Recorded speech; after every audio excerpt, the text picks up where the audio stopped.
Nessa aula de hoje, a gente vai falar um pouquinho sobre a introdução à criptografia, tá? E a criptografia, ela tem origens lá atrás, né? Então, ela surgiu da necessidade de proteger informações, né? E comunicações. Então, ela praticamente começou a ser utilizada por povos antigos, né? Como os egípcios, gregos e romanos, né? Por exemplo, a cifra de César, que eu vou falar hoje um pouquinho dela. E a partir do século XIX, a matemática passou a fornecer fundamentos teóricos importantes, né, através da teoria dos números, nesse caso as congruências modulares, né, criadas, desenvolvidas pelo Gauss, e sistemas algébricos e métodos computacionais modernos, né, também usam um pouquinho dessas teorias, né.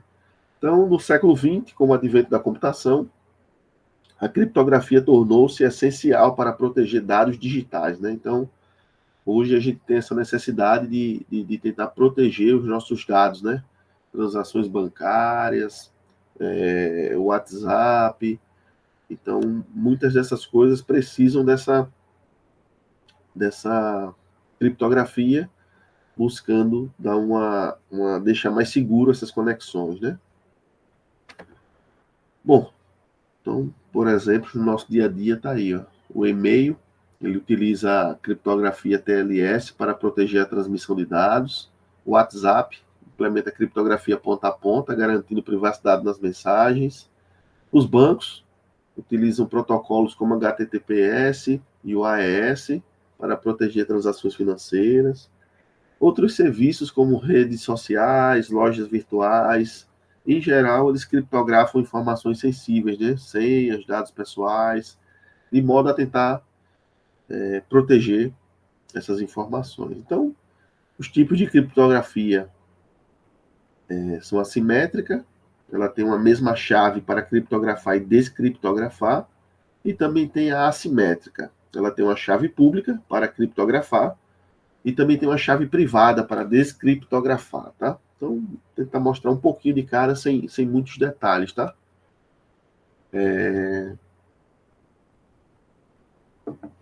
Um tipo de criptografia bem conhecido é o RSA, tá? Então, o método de criptografia RSA é um dos sistemas criptográficos mais amplamente utilizados no mundo. Ele foi desenvolvido em 1977, se a gente prestar atenção, é recente, né? Não é nada tão antigo. E ele leva o nome desses três pesquisadores, tá? O Rivest, o Sami e o Adleman. Então, essas três iniciais é o que dão o nome do método RSA. E esse método é baseado na dificuldade computacional de fatorar grandes números inteiros em seus fatores primos. Um problema é que ainda não possui uma solução eficiente conhecida. Então, o que a congruência modular faz é isso, né? É pegar um número grande e tentar descobrir o seu resto por aquele número. E usando as propriedades, os teoremas e as técnicas, né? Então, esses caras aproveitaram essa propriedade que os grandes números têm e essa dificuldade que eles têm de ser fatorados, né?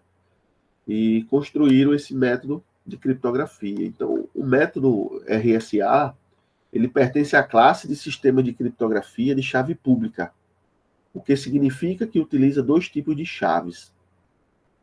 Bom, a chave pública ela é usada para criptografar a mensagem e é amplamente divulgada. Mantida em segredo, nós temos a chave privada, e ela é mantida lá, armazenada pelo destinatário, usada para decifrar a mensagem. Então, essa chave pública usa para criptografar a mensagem e a chave privada para descriptografar por quem tem a chave do outro lado, né? Para quem vai receber a mensagem, né? Bom, e aí eu trago um resumo das principais etapas ao qual esse método desenvolve, né? Caso alguém tenha interesse de brincar com essas coisas, tá? Então, primeira etapa, escolher dois primos grandes, P e Q. Uma vez que eu escolhi esses dois primos, P e Q, eu vou armazenar esse N e ele é dado pelo produto de P por Q. Então, guarda esse N. Em seguida, eu vou fazer o cálculo da função totient de Euler. É uma φ de n. E a φ de n, ela é igual a P menos 1 vezes Q menos 1. Então, também vou fazer esse produto e vou guardar essas coisas. Guardei o n e agora vou guardar o φ de n. Escolha uma chave pública, e calcule uma chave privada D. Então, eu vou escolher uma chave pública e vou calcular uma chave privada D. Dessa forma, a minha criptografia, C, vai ser M elevado a E, módulo N, onde M é a mensagem que eu quero passar. E para descriptografar isso aí, o meu M, né, ter ele de volta, ele vai ser um certo C elevado a D, módulo N. Então, essas assinaturas digitais, autenticação de usuário, conexões seguras com a HTTPS da internet, praticamente utilizam essas criptografias RSA, tá? Então, esses são alguns passos que eu preciso, né? E aí eu trouxe um exemplo na prática, bem simples, tá? Só para a gente entender praticamente como funcionam esses cálculos, porém, na prática, os números primos que são tomados são números primos muito grandes, tá? Então, não sei se vocês acompanham essas informações, ou até mesmo pelas redes sociais, mas os matemáticos, não só matemáticos, né, mas a comunidade que tem interesse pela teoria dos números, ficam interessadas em fazer buscas por números primos gigantescos, tá? E recentemente foi descoberto um número primo muito grande, tá? E esses números primos muito grandes são exatamente usados para fazer essas brincadeiras, porque, como eles são grandes, vão dificultar a ação de quem quer roubar esses dados, quem quer tentar descriptografar para ter acesso a informações secretas. Então, utilizam números primos muito grandes, porque executar a divisão desses números primos, achar seus fatores, é muito complicado, né? Então, a gente vai ver que para números pequenos, né, se vocês olharem a lista que eu passei para vocês, e para números pequenos, a gente tem uma certa dificuldade para tentar entender, tentar ver qual é a congruência, qual é o resto da divisão. Imagine para números muito grandes, tá? Quando eu falo números muito grandes, são muito grandes mesmo, tá? Então, vou trazer esse exemplo aqui só para a gente ver como funciona, tá? Então, escolhi P e Q, P61, Q53. Pode falar. Alguém quer Foi a falar? Letícia que entrou, professor. Ah, tá, tranquilo, valeu. Fica à vontade, Letícia. Então, escolha P e Q, dois números primos, tá? P igual a 61, Q igual a 53. E eu quero que a gente faça o produto de P por Q e armazene, isso é um N. Ele deu 32, 33, né? 3.233. Agora eu vou calcular a função totiente, φ de N, função de Euler. E ela, por definição, é P menos 1 vezes Q menos 1. Então, 61 menos 1 dá 60, 53 menos 1 dá 52. 60 vezes 52 dá 3.120. Guarda esses caras e eu vou escolher a chave pública. Eu escolhi o 17, por exemplo, o E igual a 17. E ele precisa ser um número coprimo com φ de N, ou seja, o MDC entre eles dá 1. Então, 17 e o φ de N são coprimos. Bom, calcular agora a chave privada. Para calcular a chave privada, eu preciso agora da seguinte congruência. Eu vou pegar esse número E que eu escolhi, vou multiplicar por D, e ele tem que ser congruente com o módulo φ de N. Então, eu vou buscar essas soluções. Φ de N eu conheço, o E eu conheço, falta o D. Usando o algoritmo de Euclides, eu consigo chegar numa expressãozinha, e após alguns testes, eu consigo encontrar o meu D. Ele deu 2.753. Bom, uma vez que eu tenho o meu E, tenho N, tenho D e tenho N, eu tenho a chave pública e a chave privada. E aí eu fiz um exemplo. Suponhamos que a mensagem que eu quero passar, o M, ele é o número 123. Eu quero passar uma senha para alguém, de modo que ninguém descubra essa senha facilmente. Então, a minha criptografia, o C, vai ser o M elevado a E, módulo N. Ou seja, 123, que é o meu M, é a minha mensagem. O 17 é o meu E, é a minha chave pública que eu escolhi. E eu vou fazer ela módulo 3233. Ou seja, buscar o resto de 123 elevado a 17 por 3.233. E isso vai ser a minha criptografia, ou seja, 855. Bom, uma vez que eu tenho esse 855, eu posso divulgá-lo à vontade, porque só o receptor, só quem realmente vai receber a mensagem e interessa a ele, ele vai conseguir descriptografar. Então, o meu M, que é a mensagem que eu preciso descriptografar, é C elevado a D, módulo N. O C é o 855, o D é o 2753, 855 elevado a 2.753, eu vou fazer congruente módulo 3.233. Quando eu fizer isso, vai deixar resto 1, 2, 3. Então, eu consegui descriptografar a mensagem e, com isso, ter acesso à mensagem original. Então, é assim que as coisas são feitas uma vez que a gente trabalha com esses métodos de criptografia RSA. Lógico, isso é feito tudo de forma computacional, tá? A velocidade desses cálculos via computador é muito mais rápido do que tá fazendo isso na mão, tá? Então, observando que esses números que eu utilizei aqui foi só para dar exemplo, tá? São números pequenos. Na prática, utilizam-se números muito maiores. Por quê? Porque o cara que está tentando ter acesso a essas informações, ele também tem um computador. Então, ele também pode construir um algoritmo e esse algoritmo pode tentar, de alguma forma, quebrar a senha, né? Então, por isso que tem a necessidade de tomar esses números primos cada vez maiores para tentar dificultar a ação de quem está tentando obter essas informações sem permissão, né? Então, é só um resumo do que a criptografia RSE faz, e ela utiliza nos seus meios, né? Utiliza nos seus métodos a congruência modular, foi o que a gente aprendeu na aula passada, tá? Então, é lógico que tem livros sobre congruência e sobre esse método RSA. Então, a ideia hoje foi trazer um exemplo só para a gente ver como funciona, tá? Se a gente quiser realmente entender esse método, a gente vai ter que buscar um livro. Tem vários livros especializados nisso, ler com mais calma, tem outras passagens. Aqui foi só para dar um exemplo, para mostrar que estudar congruências, para muitas pessoas, elas entendem que isso aí não serve para nada, tá? É só para dar trabalho ao aluno para fazer essas continhas, para estar fazendo essas divisões, tal, mas não. A congruência tem uma aplicabilidade muito grande, tá? Bom, um outro tópico que eu trago para vocês é sobre a cifra de César.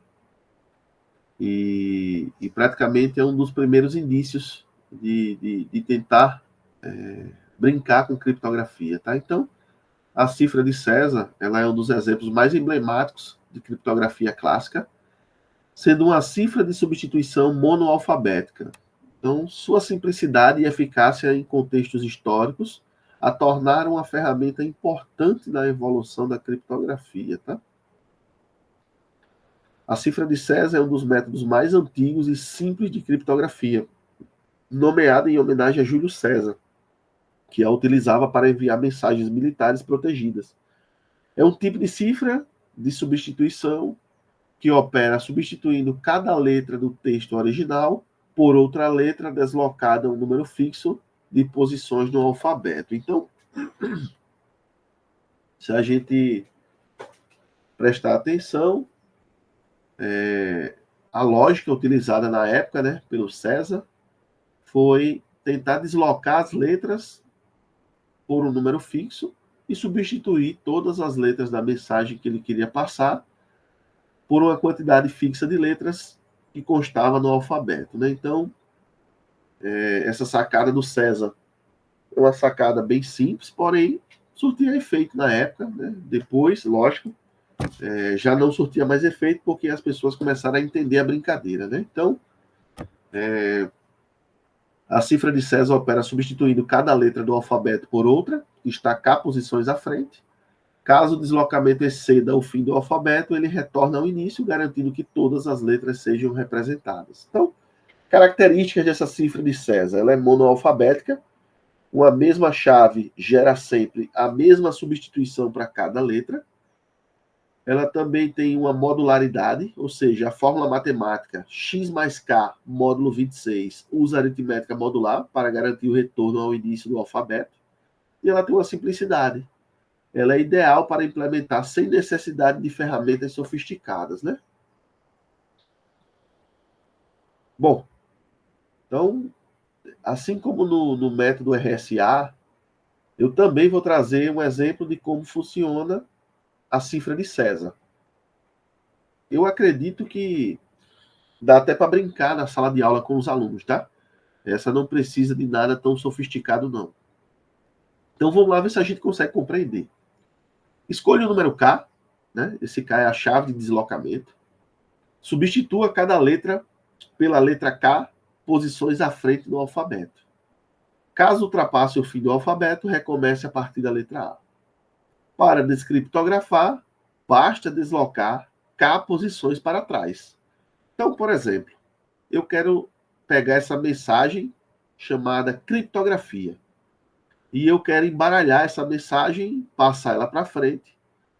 E quem tem a chave é K igual a 3, vai saber voltar a mensagem original, ou seja, deslocar 3 posições do alfabeto para retomar a mensagem original. Então, vamos ver como funciona.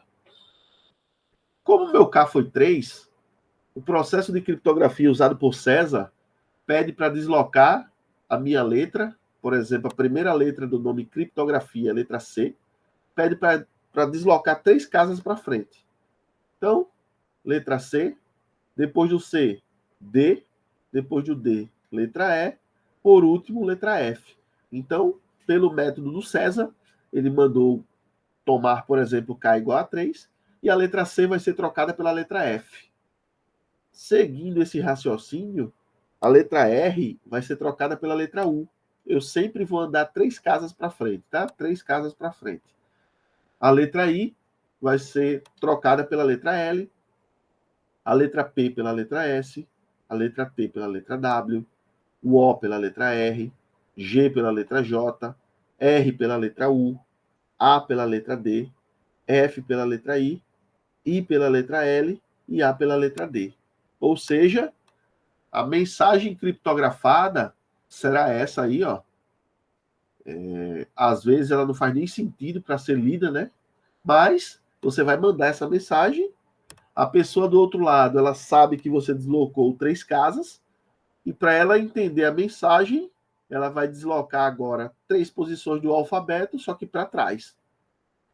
Ao fazer essa leitura e deslocando 3 casas para trás, ela descobre novamente qual seria a palavra ou a mensagem enviada, né? Então, se eu pego a letra F e volto 3 casas do alfabeto, eu recupero a letra C. Se eu tenho a letra U, eu recupero a letra R. Se eu tenho a letra L, eu recupero a letra I. Seguindo esse raciocínio, eu consigo descriptografar a minha mensagem e obter a mensagem que foi enviada originalmente. Esse é um dos primeiros, né, princípios de criptografia elaborado por César para mandar mensagens militares e aparentemente funcionava, tá? Então, a palavra criptografia é a palavra recuperada, e a criptografia é uma ferramenta essencial para a segurança das informações, né? Inclusive nos dias de hoje. E a compreensão dos métodos criptográficos é crucial na era digital, né? Então, a gente precisa, quem trabalha com isso, né, compreender um pouquinho sobre criptografia. A cifra de César e RSA são exemplos fundamentais de como a criptografia pode ser aplicada para proteger dados. Existem outros métodos, tá, mais avançados, mais sofisticados, porém requer um tempo maior para tentar estudar isso, para tentar compreender. E aí a ideia aqui era trazer apenas como a coisa começou e um dos métodos mais utilizados, que é o RSA, tá?